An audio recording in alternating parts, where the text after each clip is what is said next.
एक सियासी जमात को इलेक्शन कमीशन ने इलेक्शन से निकाल दिया। जस्टिस अतर मिनुल्लाह के मखसूस नशिस्तों से मुतल्लिक रिमार्क्स। जस्टिस मुनीब अख्तर ने कहा, पार्लिमानी निज़ाम की बुनियाद सियासी जमातों पर है। चीफ जस्टिस काजी फायजीसा बोले, सुप्रीम कोर्ट के फैसले इंसाफ पर मबनी हैं। हर फैसले ने आइन को फॉलो किया। कुछ जजेस दाना होंगे, मैं इतना दाना नहीं। पाकिस्तान को एक बार आइन के रास्ते पर चलने दें। आइन में क्या क्यों नहीं है ये देखना हमारा काम नहीं। जस्टिस जमाल मंदुखेल ने कहा, पार्लिमान के अंदर फैसले सियासी जमात नहीं, पार्लिमानी पार्टी फैसले करती है। जस्टिस मंसूर अली शाह बोले, क्या इलेक्शन कमीशन ने सुन्नी इत्तेहाद कौंसिल को पार्लिमानी जमात तस्लीम किया? जस्टिस आयशा मलिक बोली, क्या इस वक्त सुन्नी इत्तेहाद पार्लिमानी जमात है या नहीं? एक जमात की पार्लिमानी पार्टी हैसियत तस्लीम किए जाने से कैसे फ़र्क नहीं पड़ेगा? वकील फैसल सदीकी ने जरताज गुल की बतौर पार्लिमानी लीडर तकरीरी का नोटिफिकेशन सुप्रीम कोर्ट में पेश कर दिया। जस्टिस इरफान सादत ने कहा, जो आज़ाद उम्मीदवार किसी पार्लिमानी पार्टी में शामिल ना हो तो क्या होगा?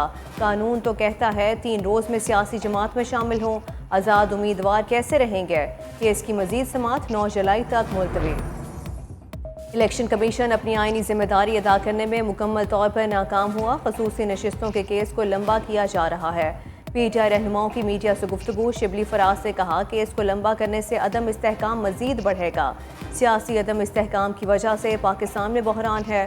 पूरी दुनिया में तनकीद हो रही है, ये कैसे इंतखाबात हुए? कल यूएन रिपोर्ट में कहा गया कि हम इसे केस स्टडी बनाएंगे।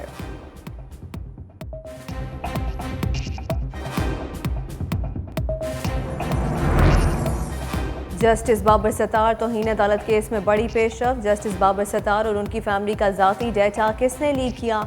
इस्लामाबाद हाई कोर्ट ने बड़ा कदम उठा लिया। वजारत खारजा के जरिए रजिस्ट्रार हाई कोर्ट ने समाजी राब्ते की वेबसाइट एक्स के चीफ लीगल ऑफिसर को अहम खत लिख दिया।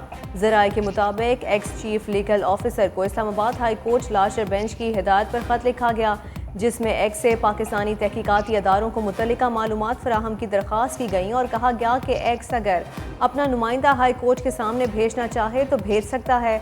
ये काबिल तारीफ अमल होगा।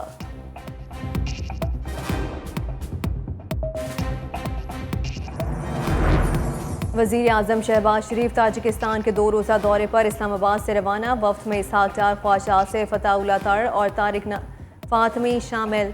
दोशंबा आमद पर वज़ीर आज़म ताजिकिस्तान के कौमी हीरो इस्माइल ला की यादगार पर फूलों की चादर चढ़ाई गई। शहबाज शरीफ कसर मिलत का दौरा करेंगे, जहां वो ताजिकिस्तान के सदर इमाम अली रहमान से मुलाकात करेंगे। वज़ीर आज़म दोनों ममालिक के माबैन मुख्तलिफ शोबों की याददाश्तों पर दस्तखत की तकरीब में भी शिरकत करेंगे।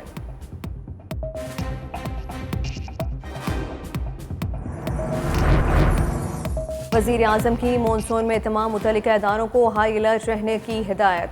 शहबाज शरीफ का मुतवक्के सैलाबी सूरत हाल की खुद निगरानी का फैसला। वज़ीर आज़म की ज़ेर सदारत मॉनसून की पेशगोई सूरत हाल से निमटने से मुतल्लिक जायज़ा इजलास। मॉनसून से मुतल्लिक किसी भी हंगामी सूरत हाल से निमटने के लिए कमेटी कायम। शहबाज शरीफ ने NTMA और तमाम सूबाई हुकूमतों को मॉनसून से मुतल्लिक मुआवनत करने की हिदायत कर दी है। कहा, हंगामी सूरत हाल में मुतवक्के तौर पर मुतासरा इलाकों के लोगों को पेश की इतलात की फराहमी यकीनी बनाई जाए।